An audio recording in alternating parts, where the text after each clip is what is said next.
नमस्कार प्यारे विद्यार्थियों, जैसा कि आपको पता है कि विज्ञान की लगातार वीडियो अपलोड हो रही हैं। 2 चैप्टर की मैं वीडियो अपलोड कर चुका हूं। ये चैप्टर नंबर 3 है, लेसन 3 है। इसमें आपको बता दूं मैं, देखो कि पहला प्रश्न है धातु की परिभाषा। इलेक्ट्रॉन त्याग कर धनायन का निर्माण होता है, उसे धातु कहते हैं। अधातु इलेक्ट्रॉन ग्रहण करके ऋणायन का निर्माण। मिश्र धातु, धातु और अधातु का समांगी मिश्रण होता है, उसे मिश्र धातु कहते हैं। एक्वरेजिया क्या है? HCl और HNO3 के जो अनुपात होता है 3:1, उसको एक्वरेजिया बोलते हैं। यदि HCl आगे आएगा, सॉरी HNO3 आगे आएगा, HCl पीछे जाएगा, तो ये अनुपात हो जाएगा 1:3। इसको ध्यान रखना, ठीक है। ये आएगा आपको HNO3 आगे HCl पीछे, तो 1:3 आपको ध्यान रखना है। HCl 3, HNO3 1। अब इनको आगे पीछे कैसे भी करें। दूसरा प्रश्न है खाद्य पदार्थों पर जिंक की बजाय टिन का लेप क्यों होता है? क्योंकि जिंक अधिक क्रियाशील होती है, ठीक है। लोहे व इस्पात को जंग से बचाने को की प्रक्रिया को क्या कहते हैं?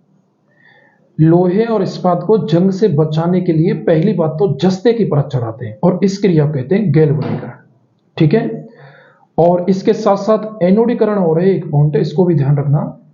एनोडीकरण है उसको क्या मतलब किसे कहते हैं? तो एल्युमिनियम पर मोटी ऑक्साइड की परत चढ़ाने की प्रक्रिया को एनोडीकरण कहते हैं। सोडियम को केरोसिन के तेल में डुबोकर क्यों रखा जाता है? क्योंकि यह अधिक क्रियाशील होता है। वायु में खला छोड़ने पर ये क्या है, क्रिया कर लेगा और आग लग जाएगी। निम्न पर टिप्पणी देखिए। खनिज की परिभाषा आनी चाहिए, अयस्क की परिभाषा आनी चाहिए, गेंग की परिभाषा आनी चाहिए। भर्जन और निस्तापन, ध्यान रखना, भर्जन और निस्तापन में बहुत निम्न सूक्ष्म अंतर है। भर्जन जो हो वो वायु की उपस्थिति में ऑक्साइड में परिवर्तन होगा अयस्क में, और निस्तापन है वो वायु की या तो अनुपस्थिति में या फिर सीमित वायु में ऑक्साइड में परिवर्तन होगा। और भर्जन को अपन जारण भी बोलते हैं, ध्यान रखना। भर्जन का एक नाम जारण। चौथा प्रश्न है कि चांदी जो है वो खुली वायु में उसकी परत काली क्यों पड़ जाती है? क्योंकि ये वायु में उपस्थित सल्फर से क्रिया कर लेती है, जिससे इसका रंग काला हो जाता है, ठीक है।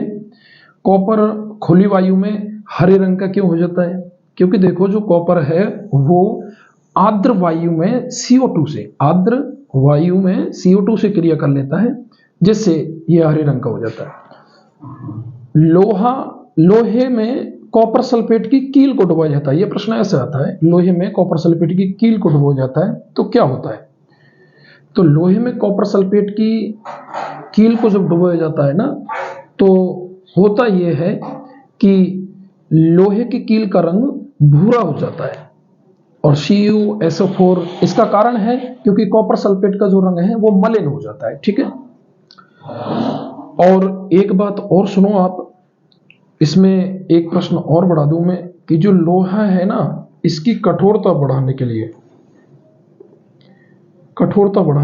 क्या करते हैं? लोहे की कठोरता को बढ़ाने के लिए तो ध्यान रखना, लोहे की जो कठोरता है उसको बढ़ाने के लिए इसमें कार्बन मिलाते हैं।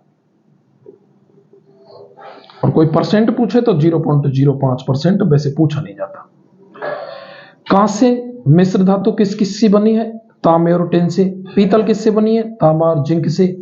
और स्टेनलेस स्टील किससे बनती है? लोहा, क्रोमियम और निकल से। ध्यान, इसका भी प्रयोग देखो बर्तन बनाने में, इसका प्रयोग भी बर्तन बनाने में किया जाता है। इसका प्रयोग सिक्के बनाने में भी किया जाता है। सिक्का कांसे के भी पाए जाते थे। पीतल का प्रयोग पुर्जा बनाने में भी किया जाता है। स्टेनलेस जो स्टील है इसका उपयोग सेविंग ब्लेड और बर्तनों में किया जाता है। कांसा देखो पुराने जमाने में बहुत उपयोग होता था। पीतल भी पुराने जमाने की वस्तु है। स्टेनलेस स्टील जो कि वर्तमान में उपयोग किया जाता है, वैसे इसका उपयोग निषेध है, क्योंकि देखो ये बहुत हानिकारक है, लेकिन वर्तमान में इसका प्रयोग हो रहा है। इसका उपयोग सेविंग ब्लेड और बर्तन में किया जाता है, ठीक है। धन्यवाद। आगे आने वाली वीडियो को देखने के लिए चैनल को लाइक सब्सक्राइब करें और वीडियो को शेयर करें, और वीडियो को लाइक करना न भूलें, और बेल आइकन के बटन को दबाएं, जिससे आने वाली वीडियो के लिए आपको नोटिफिकेशन प्राप्त हो सके। धन्यवाद। चैनल मैथ्स विद एल के तिवारी।